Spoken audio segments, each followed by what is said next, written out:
Mi se bavimo projektom koji nosi naziv Izaberi da glasaš i ostvariš svoje pravo.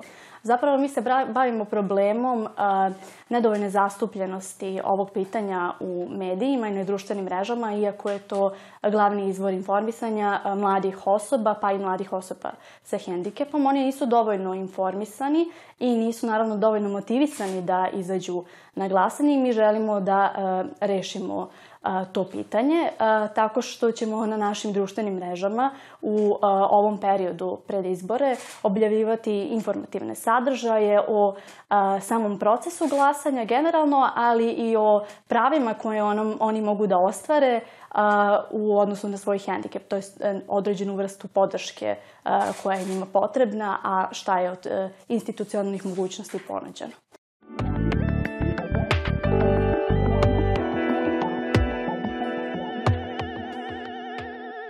Postojeći vodič za glasanje za osobe sa invaliditetom u najvećoj meri prepoznaje one najvidljivije hendikepe i nije ponudio dovoljno podrške za sve vrste hendikepa, obzirom da su ti najvidljiviji hendikepi zapravo prisutni samo u 10% populacije koje su zapravo osobe sa hendikepom i oni nevidljivi hendikepi su ostali nekako zanemareni.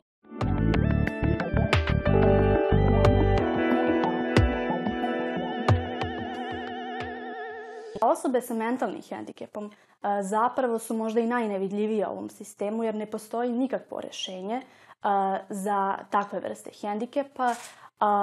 Tu je naravno problem i asistencije, problem je, postoji i opcija da se glasa od kuće, ali ništa to ne rešava zapravo probleme koje njih muče. Ono što smo mi uveli kao deo našeg projekta, to jest naše kampanje, jeste da ćemo mi objaviti detaljan proces samog glasanja da bismo time motivisali osobe, naročito one koje su anksiozne i koje imaju strah od susreta sa nepoznatim situacijama, da ih motivišemo da i oni izađu na glasanje, da ih time podstaknemo tako što će oni znati šta ih tu očekuje.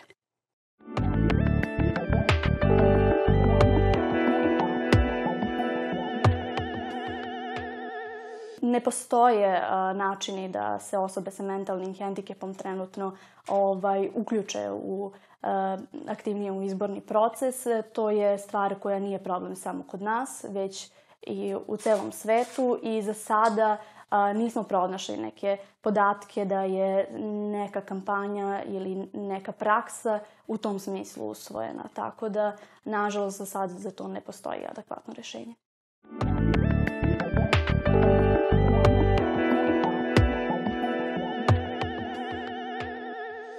I u toj oblasti gde su vidljivi hendikepi, daleko od toga da je stanje savršeno, naročito je ugrožena tajnost glasanja prilikom asistencije pomagača koji zapravo po instrukciji treba da obavi glasanje umesto osobe koja ima oštećen vid ili je na drugi način sprečena.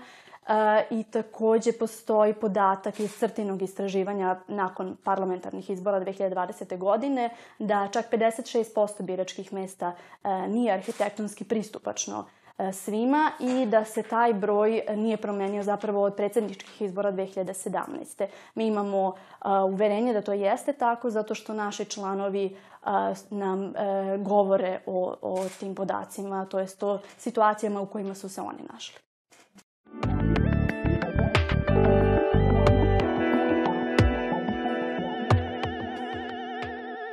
U prethodnih 7-8 meseci Udruženje studenata sa hendikepom imalo je sastanke sa skoro svim aktivnim strankama i političkim pokretima i na taj način je njih podstakla da se više založe za ovu temu tokom kampanje. Ipak to je daleko od naših očekivanja ispalo u praksi.